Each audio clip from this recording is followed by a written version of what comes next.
Hey guys, This is actually our first guest. have you ever interviewed somebody before? No, I've never I've only someone. interviewed guys in my room at like 2 a.m. when I'm trying to ask them questions. Oh, yeah. Remember when I vet asked that them. guy what his deepest, darkest secret was? Yeah, you should have probably taken the I advice. shouldn't from have that. asked that. Yeah. I mean, yeah, no, I'm very nervous. I mean, this is our Who's first our guest guest today? We're having Kelly Cutrone The on. Kelly Cutrone, the one and only, the icon. They're like, I'm scared, dude. I'm so nervous. I'm like, really and I know nervous. her. Like, I've hung out there a few I've times, hung out but with her a bunch. I messaged her when she said that she had posted something on her story, and I was like, icon. And then she posted she was going to run for mayor, and I was like, you have my vote. you have to. And she responded being like, thank you so much, and followed me back and was like, love your Insta feed. And I was like, I love iconic. that's a very big compliment it's a from high her. honor coming from her. 'Cause The queen. okay, so Cutthroat Kelly. she's definitely cutthroat. So when I met her, actually, we were at Il Molino.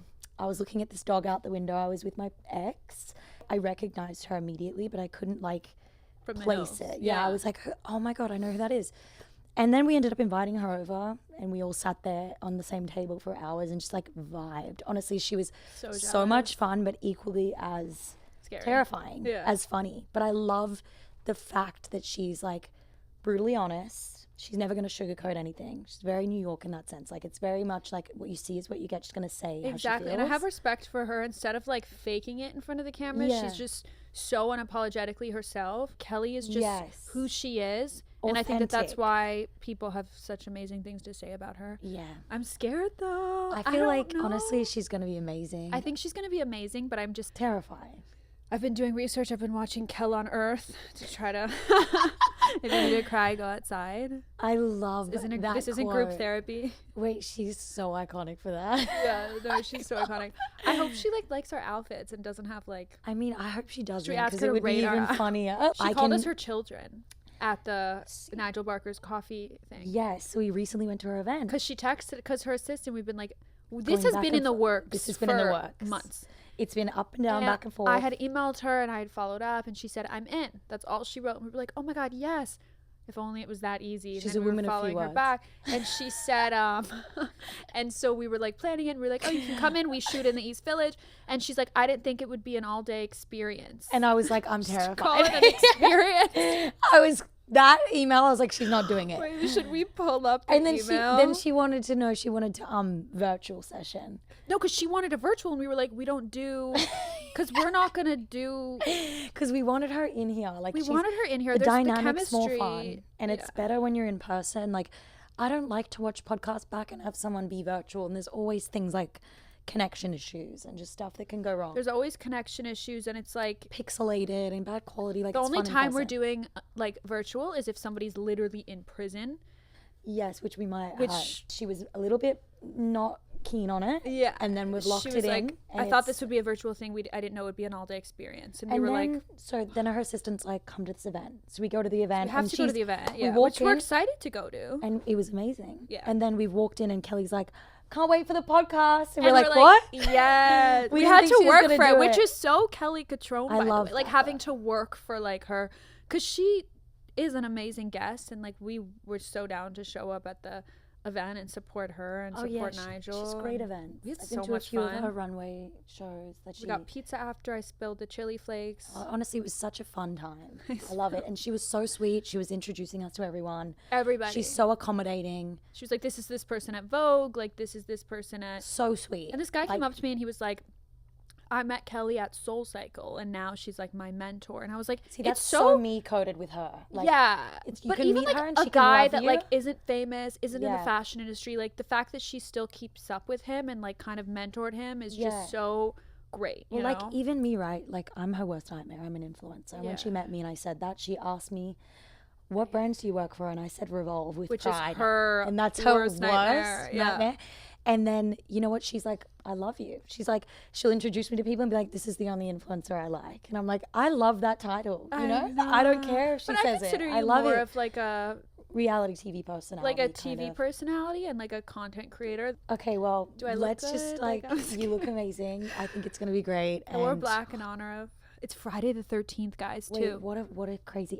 when we were booking this, I was like, "Is this A hexed, sign. haunted?" So This she day? was born on the 13th, and apparently people who were Is it born her on the birthday 13th. today? No, her birthday is like September 13th or something. Because she was saying something about it being her birthday. Yeah. No, she was born on the 13th of a month. I forget which month, but apparently people born on the 13th have like special superpowers. I was reading in her book. 100% she does. Yeah, so she's a witch, I'm pretty sure. We're going to ask her about that. We have to unpack that. Because she's told me a little bit about things, and I put together she's curious. A witch. But I want to hear more. Hexed I'm down to hear about that. I've hexed exes. Have you?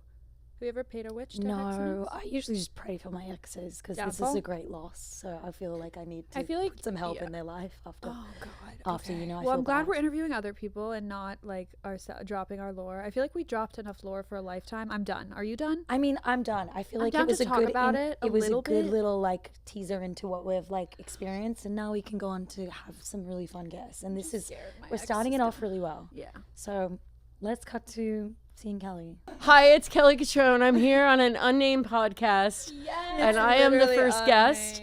And my goal is to anchor this shit down and get a name for the show and figure out what the hell's going on here, people.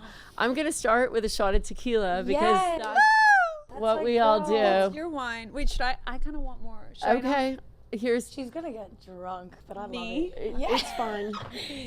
It's so good, honestly. Oh my God. Cheers, Georgie. I'm so happy you're here. Cheers. I'm happy to be here. We wanted you to be the first guest. Because of a sheepdog. We did. That's what it's called, right? A sheepdog. We met in Il Molino. Il Molino. On West Broadway and Grand. Yes. On the southeast corner. There was a dog. Outside, a sheepdog. And it was really cute. Very cute. It had a bow in its hair, if I remember correctly, and it was very sweet. It was in a car. And we were looking at it. I didn't know you. We had never met. No. I was by myself as usual. I love that. And then we ended up meeting over this dog. And you were with your boyfriend, whose name I'm not going to mention at the time. And then you were like, how's it going? How you going? I love and I was like, cool. And we became friends. I was absolutely taken with you. You were so bright, so smart, so cool. And I was like, I'm going to be friends with these kids. And that's how we met. And that's called a New York Minute. I love that. So we met in a New York Minute. That's so amazing. That is it. So we met over a sheepdog. What did you think of my ex at the time? We're not together now, but you were honest. Ordain us. But I have a feeling you thought he was a little sketch at the time. No, I thought he was a professional soccer player. That's right. I've never seen a photo. Oh, I have. He just like tattoos on the neck. Okay. Like cool, handsome. He was really very handsome. Like Rottweiler, sitting back, lo-fi. He had game. I just thought to myself, this guy's either a professional soccer player or a drug dealer. Yes. That's what I thought to myself. So I said to myself, you know, this guy's either a soccer player. And it was the middle of the day. They'd been there for a while. I had just come in. Yeah. So I was actually restrained. And I said, are you a soccer player? Yeah. Because my other thing would be like, are you a drug dealer? Which is not like the best way to say hello to somebody. So I said, are you a soccer player? And he said, ha, ha, ha, ha, ha. He got that a lot. Yeah, he looks like a Cristiano Ronaldo. He looks like, he looks kind of like a David Beckham, but with better features. Yeah. Oh, okay, so he's cute. He's way hotter than David Beckham. He was hot, okay. He was hot. He's a smoke show power dude. Yeah, he was hot. But he wasn't the best. You should have fell in love with him. No, he wasn't a good. No, I'm saying like, I can understand. Oh, you can understand the law. Yeah, As a young girl, like she gets it. Yeah. I honestly thought that was going to be a forever I thought you were thing. going to have a baby together. Yes, and you were going to ordain our wedding. I was going to ordain your wedding. And you were like, I can do this. And I was like, we're down. I'm initiated in the Rich Church of Salem, the Bruja Strega. I'm ready. I have a license. Let's go. I was ready for that. But it's okay that it didn't work out because you deserve somebody who can be consistent with you. Yes, I think so too. Why didn't it work out, if you don't mind me asking? I mean, there was a few reasons, but one big reason was just I just feel like he wasn't my person. I just knew that. We kind of lost a connection. Maybe that was because we were living together very early on and there was a lot of stress in the relationship. When I met my daughter's father, I was so in love with him.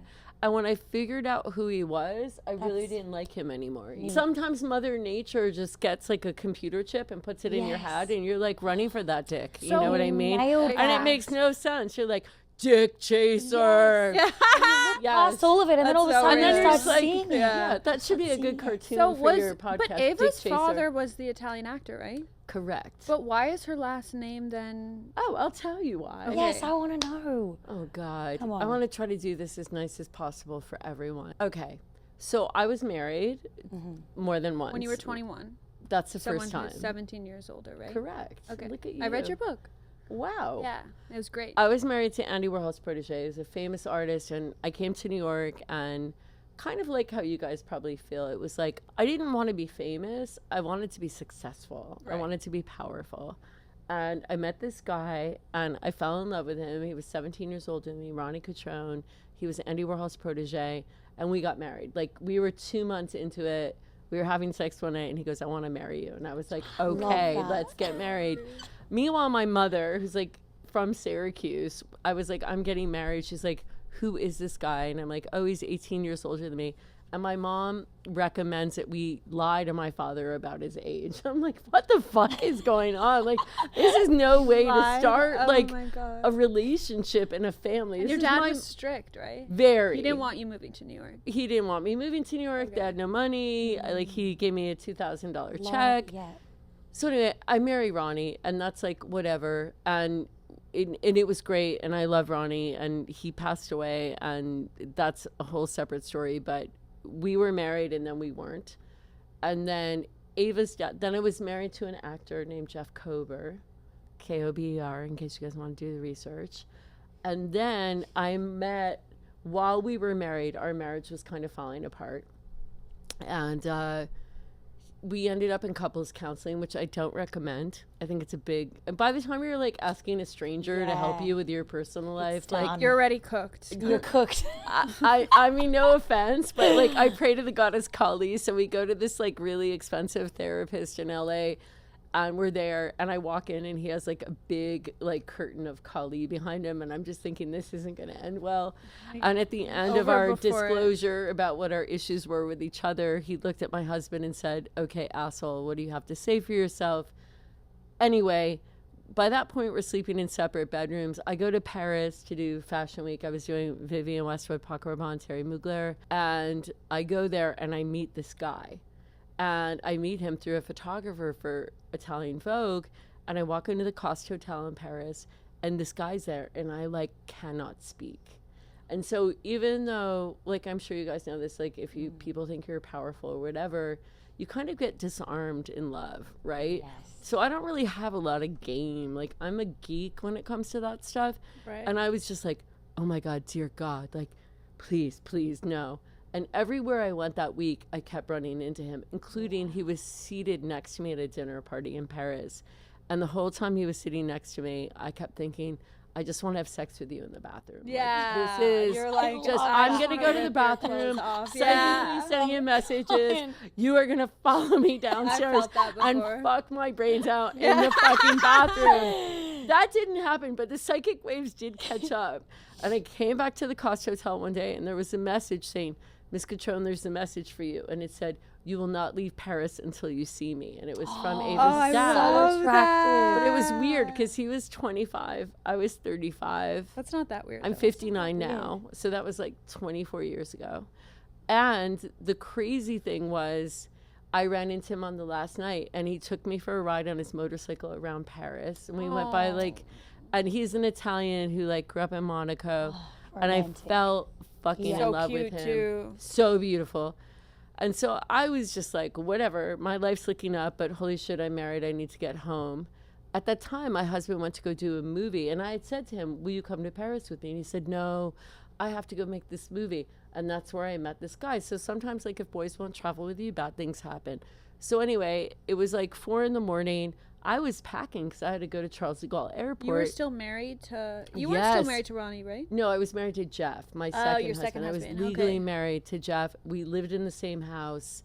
Our relationship was on the down. And we don't chase, we replace. It wasn't even like that. It was like I was just living the magic of my life. And like I wasn't expecting that energy because I'm an energy girl. Like, yeah, he's hot, but like I spent my whole life working with hot people. Yeah. You know, I'm not, chemistry, it was connection. insane. Like I couldn't even speak. That's what I love. And so anyway, he's like, do not leave Paris until I talk to you. Aww. And so 4 a.m., like my phone rings and he's like, hello, I need to see you. So we come, I'm like, okay, cool. I'm in room, whatever, at the Costa Hotel. And then he comes up and I go, just so you know, I'm not having sex with you. Like, I'm married. I'm 10 years older than you. He goes, you wish I would fuck you right now, but I won't. I want your phone number. Oh my God. And so I'm like, okay. So I gave him my cell phone number and he's like, where do you live? And I was like, I had a pied-à-terre in New York, but my main house was in LA. And so I gave him, he goes, I want to send you a card. Give me your address. So I gave him my address. And then like I left Paris and like 4 or 5 days later, my phone rang and it was Ava's father. And he's like, bonjour. And I was like, hi, bonjour. And my husband was still making a movie in Romania. And he's like, look outside. And he was literally standing outside my apartment. That's so romantic. So I let him in, and then, well, you know what happened after that. The rest is history. Yeah. And then you conceived, you like had Ava, you said like right before 9/11, right? I found out I was pregnant the night before. Found out you're on pregnant. September 10th after the Marc Crazy. Jacobs show. And I remember it like struck a chord with me. You were saying, people were like, what's going to happen with Fashion Week? And you're like, Fashion Week's dead. Okay, so 9/11 just happens. happened. Okay, so, all right, so 9/10, this is like the worst Fashion Week ever. So it's like 9/10, whatever. I'm doing Fashion Week. I go to Marc Jacobs show. And for some reason, I pull up on CVS. I don't even consciously know that I'm buying a pregnancy test and Cheerios. So I go home. It's September 10th, and I'm eating Cheerios like a fucking starving person. And I see this pregnancy test in my bag, and I can't even answer to the audience why I didn't know I bought one. I don't know. And so I take the pregnancy test, and I find out I'm pregnant. Wow. I call... How old were you at this point? 35. Okay. That's a good age. Really I like that age for having a baby. Yeah, you have to give birth to yourself before you give birth to a baby. I think Which I want too. to touch on after. I'm glad I haven't had a baby yet. We can, Isabel. I think 35 is when I'll have my first, hopefully. I mean, it's good Around to do then. it earlier or later. I don't Yeah. know. It depends. Everybody's different. But anyway, the next morning, I called David's dad, and that night, and I was like, I'm pregnant.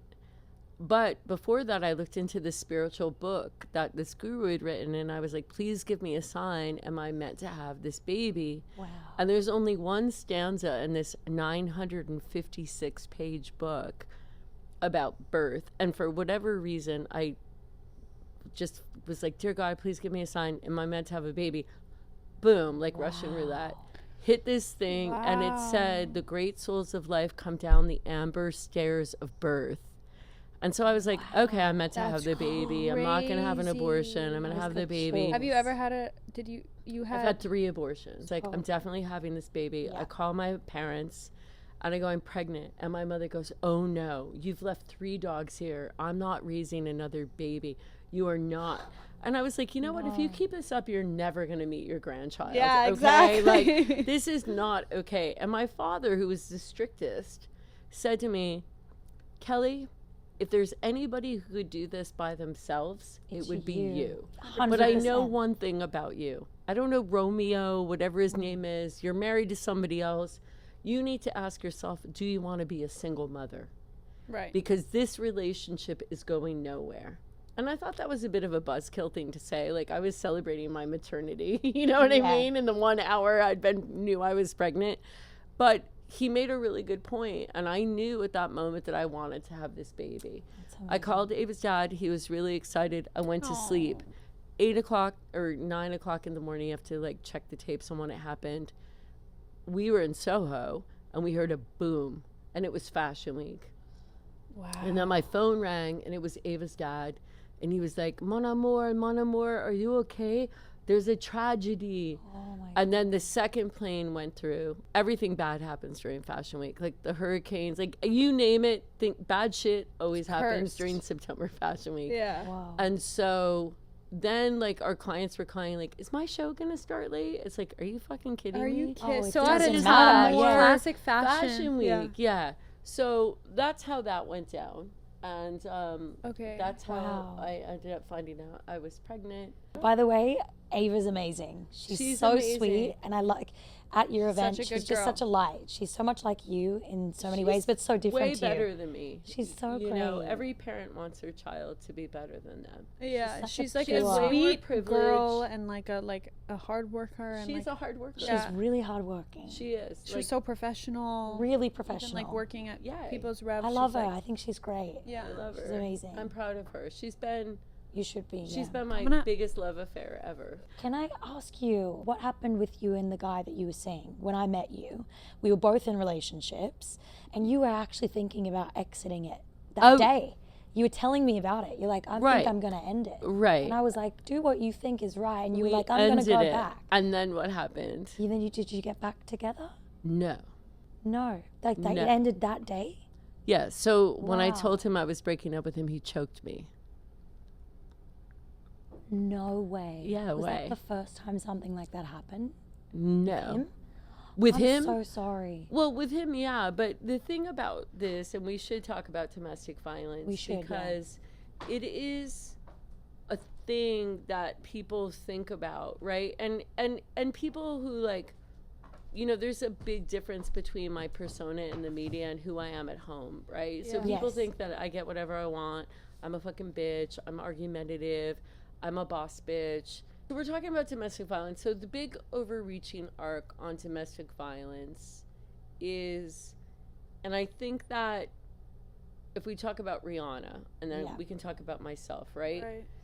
A lot of people associate domestic violence with a certain type of man or a certain type of woman or socioeconomics. And it's kind of like addiction. Like, domestic violence happens to everybody. It's not if you're pretty or you're powerful, if you're a boss bitch, and you're rich strong, or you're famous, or you live in a trailer park, or you're a nun. It happens to everyone. And the root core of that, on a deep level, is that the feminine is not valued in this world, not just this society. Okay? So when people say to me, like, it's International Women's Day, why aren't you posting? It's like, why the fuck would I post for International Women's Day? 10-year-old girls are getting married to 60-year-old guys in the Middle East and Afghanistan. People like us are getting fucking beat up by guys. Women get paid less money than men. And people say, oh, are you an angry feminist? Are you a lesbian? Are you LGBT? No, I'm feminine. So feminine means powerful. People think that feminine means skinny, pretty, and agreeable, and sweet. But if you look to a forest, right? Who's the most feared being in a forest? A fucking mother. You don't go up against a mother elephant, a mother bear, a mother lion. They'll fucking kill you. Yeah. Strong. And so monotheism, meaning Judaism, Islam, and Christianity, detonated the feminine. When people were going from paganism into monotheism, God became a brand. And in each of these teachings, God is a brand, you know? And I think a lot of how the feminine has been treated is, one, physically. Like, we're just not physically as strong. And you see, like, Trump now going like, well, there shouldn't be any trans people in sports. Well, men are physically stronger than women. They are, and that's not a fact. Always, but yes, for the most part. So we do not have the ability. Some women do. Like, some women have a gun. Some women are really strong to physically defend themselves. But there is a devaluation of the feminine from a religious standpoint, from a work standpoint, from a social standpoint. And then what we have is a group of women who over decades buy into it. So if you even look at music, right? Like in the 60s, you have like Janis Joplin, you have Heart, you have the Pretenders, like everyone's dressed. And now it's like, and no offense against Addison Rae, because I actually really like her, but everyone's in their underwear. I know. So why do you have to be naked to sell a song? I really like her as well. I like her. And I'm not, this isn't a diss on her. I'm a consultant to Pornhub. I fucking represented Agent Provocateur for 15 years. There's a new form of feminism that's coming to town. Well, because it used to be like Vanessa Hudgens, I remember in like 2007, came out with those naked pictures. and it was like the naked pictures leaked that she had supposedly sent to like Zac Efron or whatever. Right. And it was like this whole thing. But do you think she like released them herself? I'm not sure. And then Miley Cyrus's Vanity Fair cover when she was 16 got released, and it was like, that was so shocking. But now it's like with OnlyFans and with everything, it's like so normalized. That's so normalized. If you're in your driver's seat and and if it's you art, are like, this is who I am, right? That's an amazing thing. And one of the reasons I consult to Pornhub, and this is going to be very controversial, if you're in the driver's seat of that, why is it when you're a woman and you're sexual, you're automatically like something bad happened to you? Yeah. Oh my God, and this is not my personal, thing, but like if you wanted to have sex with 5 guys in the same day, or you want to be a swinger, or you want to have multiple partners, or whatever, why does that make you somebody who had to be like incested or raped, or you're just like out for money and something bad what do you think about to Bonnie Blue, who had sex with 1,000 men? I've never met her, so I can't speak about her. I've been following the whole thing, and like the part where, and I don't know if this was PR, like from her perspective, where she meets that blonde kid who's not that cute, but he's kind of like spickly. And he's like, yo, I love you. And he puts like rose petals into his apartment, and she's like there. I think that she's in the middle of something. Yeah. But my question is, when you watch it, like, okay, you're carnivorous. You are disruptor. She's carnivorous. She's a disruptor. She's obviously breaking down perceptions and systems, whether she means to or not. I mean, I have never woken up personally and thought I'd like to fuck 6 guys in the same day. Yeah. Maybe 2. For me, 500, 1,000. Just to be clear about Bonnie Blue, I don't know her. I've never met her. I think what she's doing is very like raw, very raw. It doesn't mean it doesn't have its place. It's not something I personally think. Good on ya.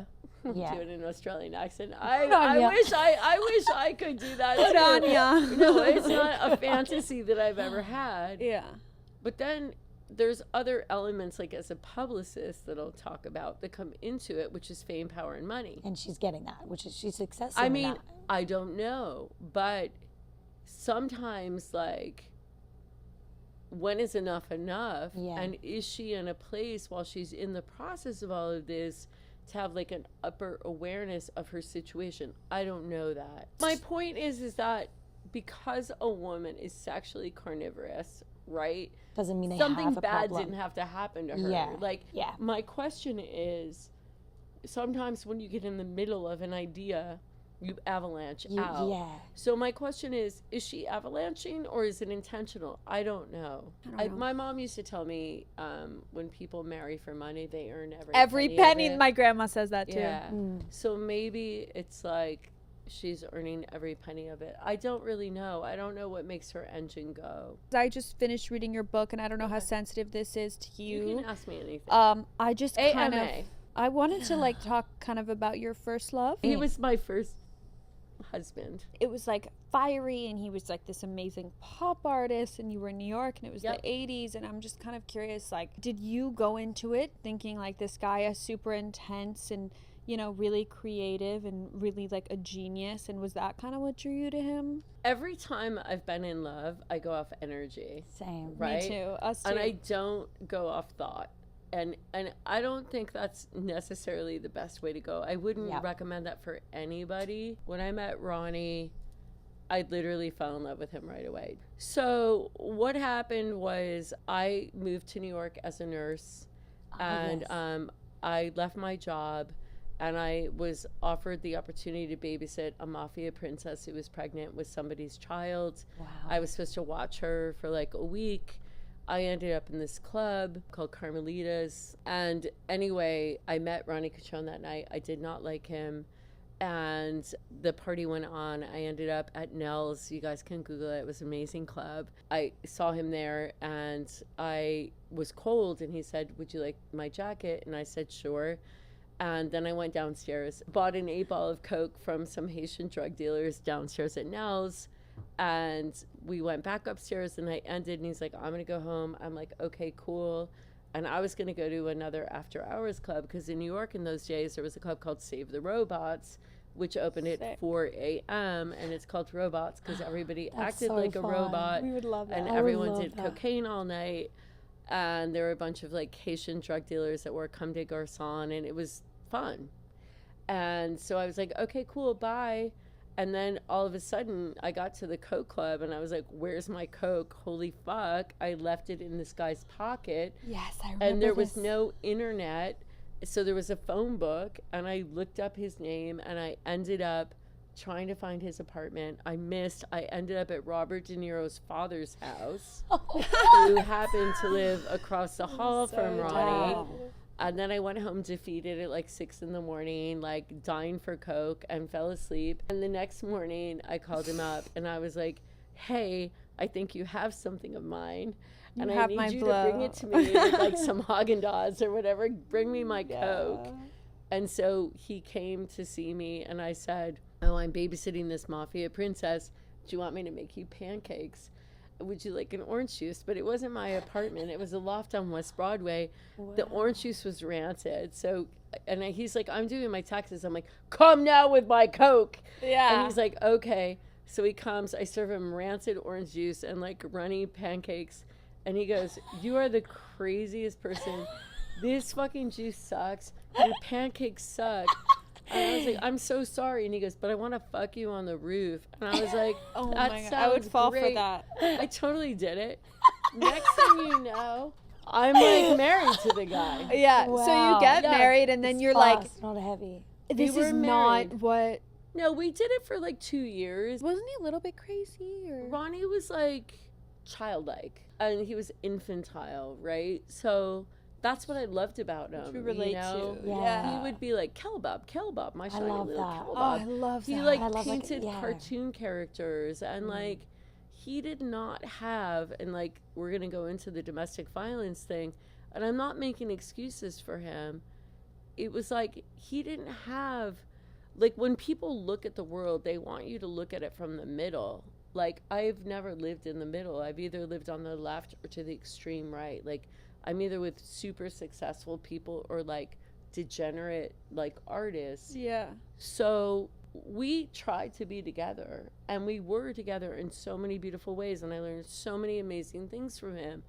And when the relationship was deteriorating, we did not have the skills to deal with it in a healthy way. Yeah. And so I am a troublemaker, and I was escalating it, which does not mean I deserve to be hit. Or he did when I said to him, I'm fucking leaving you. We're fucking done. I'm leaving. I'm out of here. We had like an amazing apartment, like amazing. Like everything on paper looked perfect. Right. Like I was in Vogue.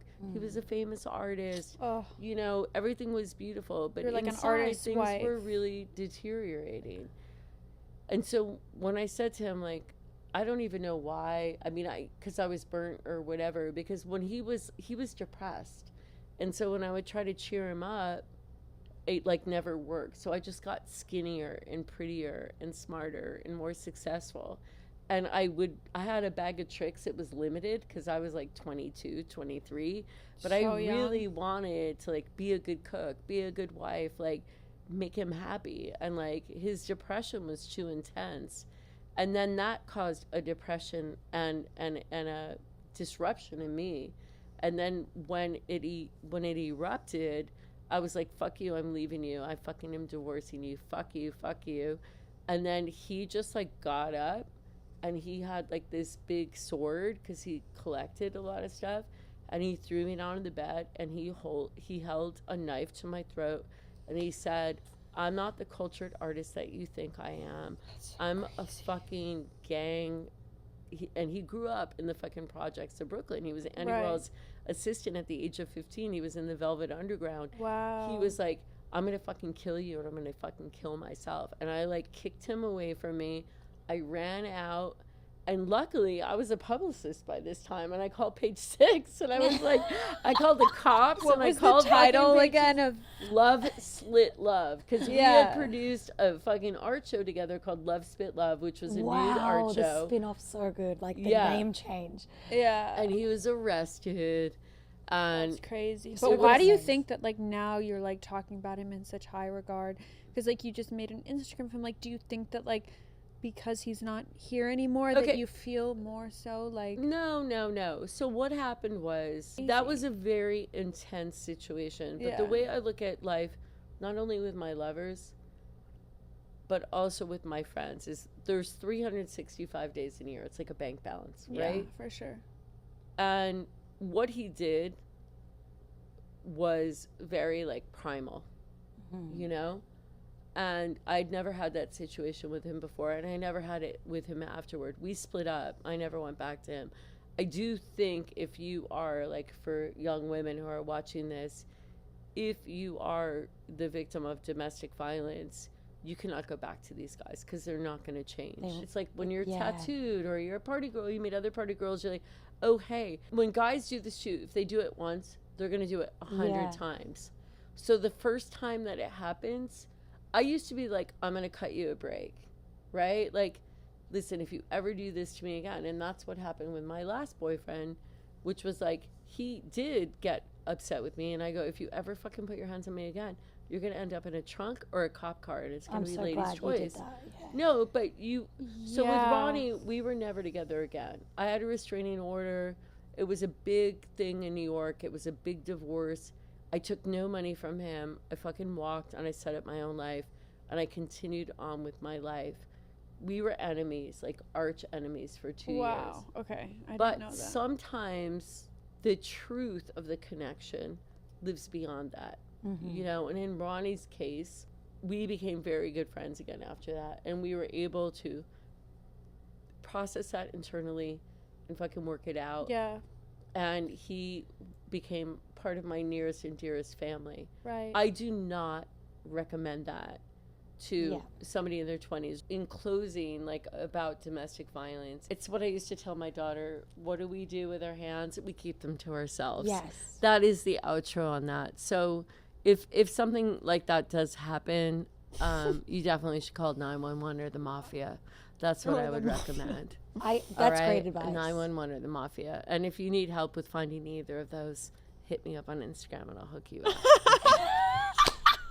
We put the Mon Mafia. I might need your help with that, actually. All right. I have some people I need to sort out. Because girls used to have the backup of like guys in their village, like back in the day. And there's so many girls that are in cities by themselves trying to find their way, and they don't know what to do or who to call.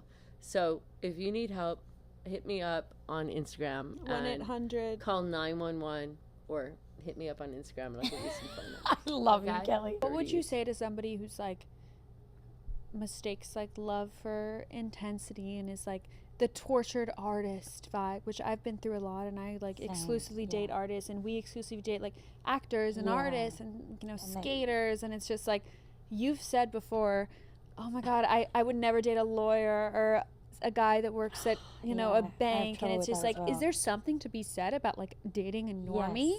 Because like these creatives are insane. Not for me. Aren't they? I don't know. It depends on the type of lifestyle that you live. I made choices as a woman that are not conducive to normal guys. Okay? Right. I'm a power chick. You are. Right. There's two types of guys. I didn't get into it to be a power chick, but I evolved that way. So there are two types of guys that are going to be with a power chick. One, guys who don't have anything going on. So you have drug dealers, you have skaters, you have actors, you have writers, you have poets, you have like whatever, the Uber messenger guy, I don't know. And then you have vaguely funded then you have art like culture. The billionaires who think like, I oh just my dated God. and he ended up being a psychopath. Yeah, but they're like, oh my God, you're so funny. But at a certain point, those guys want you to pack up your bag and put your dress Austin, Texas. No, and fly with them. Yeah, and I work in fashion. Like, I don't have the type. I'm not an influencer. Like, I can't.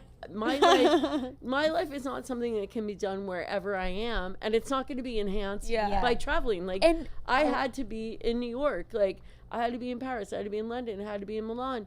So those type of guys, they like look at me like I'm a watercolorist. Like, ha ha ha. Just fuck off. Let's go to like Simba. And I'm like, no, I have Fashion Week. I can't go. So what they're going to do is they're going to find a girl that can do who is nice and who's like. I actually want to ask you, because when I met you, right, and I told you what I did, obviously it's not your favorite thing being an influencer. I'm the anti-influencer. I'd love that, but I want to hear like your take, because we kind of are. Like, she does a lot of TikTok. She likes to call him I a Playboy. consider myself a content creator, but I actually I reposted your story, which you posted I after love your the take Met on it, Gala, which got like the most likes on any story I've ever posted. Let's do another one. So you write Met Gala coverage from unknown fashion people who call themselves influencers while posting pictures of other people's content and giving fashion criticism that you know nothing about is not interesting. I love this. What do you know about that, and kind of like who gets to criticize? Okay, here's a shout out. Okay, I love this. I'm just gonna fucking set the record straight. There's a difference between an opinion and experience. Yeah, that's I have I experience. Like that. Influencers have an opinion. Yeah. So when you have experience and you've spent 30 years in an industry, and you get some kid with like a lav microphone, he's like, "Oh, let's check it out. We're here at the Met Gala. No, they're from Nebraska. Fresh, killer, hello, So awesome. waiting too long." Like, nobodycares.com. Okay, you have that's fine. You have your opinion. You talk to your audience. I'm a fucking fashion person. I spent my whole life in the fashion industry. And while it's very, very easy to take like corrugated, clippy content and talk about it, do you know anything about the fashion business? Yeah. Do you know about factories? Do you know about ateliers? Do you know about the brands? Do you know about the history of the brands? Do you know where they're at? Do you know about corsetry? Do you know what goes into making a fucking look? And guess what? Same thing to the fucking stylist, which is like, I'm a style architect. Like, okay, says you. Good luck. Have fun. But there are veterans, and I'm not saying this because I'm older. I'm really not. I would have never done that stuff in my 20s and 30s. Like I said, I'm 59. Like, I've spent my whole life in the fashion industry. I understand the business. I've sacrificed for the business. It doesn't mean that that's not funny. It's not important, that it doesn't have its place. Sure, it does. Yeah. But don't think because you, not you guys, but whoever, cut these videos that you're seen as a fashion person. Yeah, and you don't You know are everything. not. You're entrepreneurs. I'm an entrepreneur. I came into a city. I made a name for myself. I'm not saying that being an influencer, you can't do it. But even like Chiara Ferragamo, like whatever, like Blonde Salad, like seriously, you're not interesting to me. I don't care about you. I don't. Like, I don't care. There's plenty of people who have made money in the fashion industry who know nothing about fashion. It's like there's plenty of people in the music industry who have made money in music who know nothing about music. There are plenty of people who have made money in TV who know nothing about exactly. You're so right. All of them. But me, like a seasoned person, I don't I mean, you've been in want this to talk industry. to you about fashion. Yeah, I and don't. that makes so and much sense. I have something that I'm dying to like ask your opinion about. Yes. So a couple months ago, this girl came on TikTok and she had worked in PR at I think Louis Vuitton, and she had posted this video on TikTok. She had like no followers at the time. She had posted being like this video of herself ranting, and it was like, why are the New York City influencers so fucking boring? All they do is wear Revolve and they go to the same Pilates classes and they're so boring. Where are all the cool girls? And the video had only blown up because it was like the New York City influencers had commented being like, who do you think you are? Like, what, like, I would never envy someone that I wouldn't trade places with. So as a result, the video like went so viral. From Vuitton? She got fired. Of course, I would fire her too. Would you fire her or would you promote her? I'd fire her. Really? Because I guess Louis Vuitton had worked with the influencers. But it's just like, who are you? You're my fucking employee. Yeah, you can't be like so right. flexing. Like, you want to be an influencer, like get your own wings and fly out into the middle of the desert. So she was talking about a specific person that I guess Louis Vuitton had worked with. When you're an employee of Louis Vuitton, you don't have the right to speak about Louis Vuitton unless Louis Vuitton has bestowed the right to speak on behalf of the brand. It's unprofessional. That usually is unprofessional. Really unprofessional. Unfucking professional. Yeah. I had an intern that worked for me, which is a really funny story. And she said, Kelly Cutrone is such an angry bitch that she makes How all dare she? of the interns eat their lunch underneath a table in the back room. What? I was like, Cry I'm outside. calling her up. Where is she? Get that fucking bitch on the phone right now. And then she's like, hi, this is whatever her name was. I was like, what the fuck? What the fuck? I hired a private chef for Fashion Week. You're telling me I'm making you guys eat dinner underneath Who a would say fucking something so table? stupid, I was though? like, call your parents now and tell them to mortgage their house. Oh my because God. I am fucking suing she you would've been for fucking shaking. defamation, slander, and libel. Did we already ask you, are you a witch? I'm more than a witch. I mean, I think a witch is a woman in total control of herself. Wait, that's such a good acronym. I love Oh my, did you make that up? No. I've never heard that Do you think that you before. have to have like go through like a breakdown to experience a breakthrough? Okay, you do your research. Like, you're like quoting my book. Like, I that's just are you a read Virgo? it. I'm a Scorpio. Me too. But I'm a writer too. You're Oh both my Scorpios. God. I forgot November about 10th. that. I I'm love the 13th. Scorps. We're No Scorpio way. You're too. November Scorpio too. I'm November 13th. So this Oh my is God, a love sign it. so bad that it's broken into 3 parts. Yeah. Scorpio 1, Scorpio 2, Scorpio 3. It is because they're so Let's- different. They're all so different. Let's vape on that. Georgie, what's I your need sign? a vape. I'm a Sagittarius. Here, I have an Classic. extra one. Throw it over. Can we get BC 5000, please? Just send us some vape. I Every think 2 you should weeks. get Kelly as a regular. I think so. I think we could make a lot more money. we're And gonna I'm have- going to think be so the too. voice of reason. We want to get a lot of like fun, We like want rappers, and you have like people access like. to 90s I feel like you rappers. could help us with these people. Have you We seen should Bobby play Altoff's podcast where she gets like Who? rappers and she's this like sweet little like girl and she like Bobby interviews these Altoff. rappers and it's really funny. I don't think it's funny. I'm just going to play. They're not sincerely wanting rappers. 90s They're rapper, looking girl. for a new boyfriend. She's calling So, me out. this I'm is gonna the song. say it. The- What are you doing after this? You going and getting dinner? I'm having dinner with Anna Delvey. You want to come? Yes. Can we come? I want to meet Anna. They just want to date rappers. I'm a rapper. You want to freestyle for us? You're a Yeah, rapper. I'm gonna freestyle for I you. think I could. Should be I put on a rapper. beat?